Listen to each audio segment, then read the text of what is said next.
Hi everyone, this is Sarah from My Montana Kitchen, and today I wanted to share with you my very favorite Good Girl Moonshine recipe.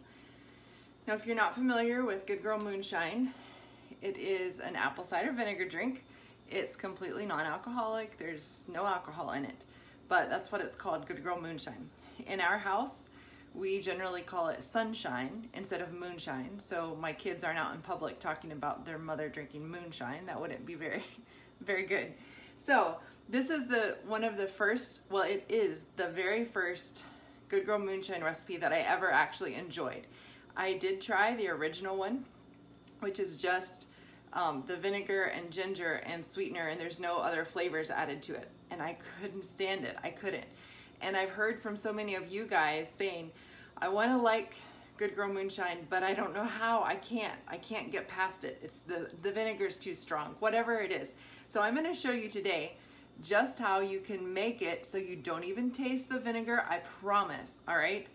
And once I tried this particular version, I actually started craving it, and I would drink it every day. And now I like the vinegar. It doesn't bother me. So I can try all these other variations, and I do all the time, and I like it just fine. But this is how it got started. And I have tried and tried and tried to find the original recipe so I can give credit to the person that I heard about it from, and I cannot find it anywhere. There are other tropical punch recipes, but it's not this one. So I don't know. If you know who originally created it, you can tell me and I'll give them a big thank you because I really enjoy it. So to start with, you're going to have raspberry zinger tea.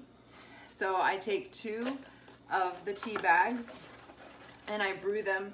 I usually just brew it straight in my mason jar. Okay, so my tea bags are still in here actually. So I just let it set for a while so it can steep.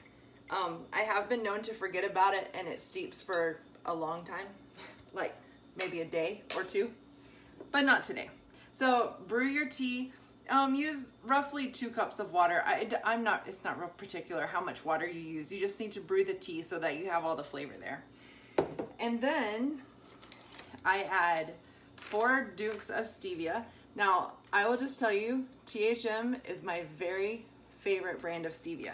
I've tried lots and lots of stevia.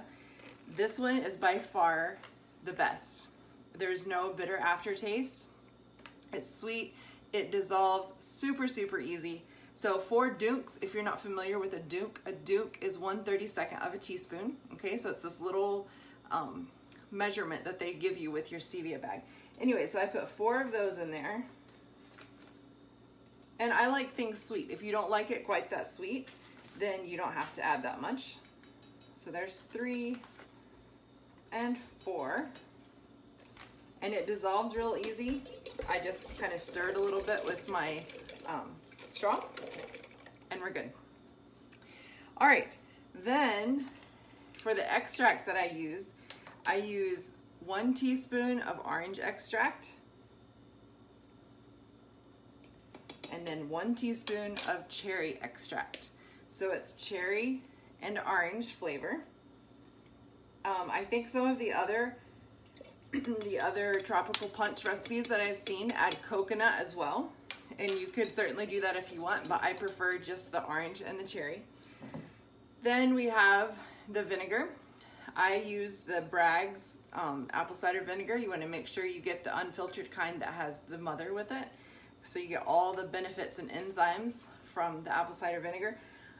Confession, I don't measure my vinegar. I did for sure whenever I first started, because I already told you I hated it and I didn't want to taste it. But nowadays, I don't even measure it. I just kind of dump it in. However, if you don't like vinegar at all and you don't want to taste it at all, just start with 1 tablespoon. The recipe says 2 tablespoons, but it's okay if you just use 1 until you build up your taste buds to where you like it. So I don't measure, but about 2 tablespoons is what you probably should put in of that.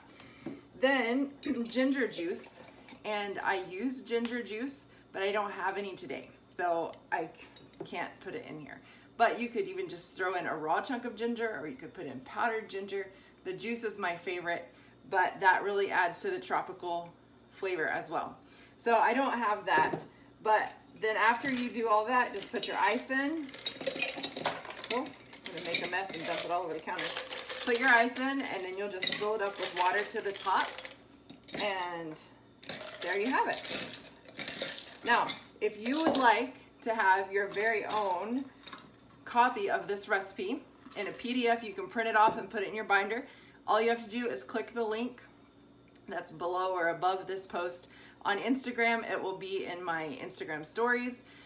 You can have a swipe up link, or in the link in my profile, there will be a place where you can click and it will send you to where you can get your the printable version of this so that you can print it out and put it in your binder. So now you guys tell me in the comments, what is your all-time favorite Good Girl Moonshine recipe? Do you measure your vinegar? What was the first one you tried? You can tell me some of those things and we'll chat together there in the comments. But I hope you guys give this a try. Tropical Punch Good Girl Moonshine. All my kids love it. Even my husband will drink it. My 4-year-old especially likes it. And it's a good way to get some good health boosting benefits into them. You could also add baobab to this, a teaspoon or 2 of baobab. That would help with the tropical flavor as well. So hope you guys give it a try. Let me know what you think, and don't forget to grab that recipe.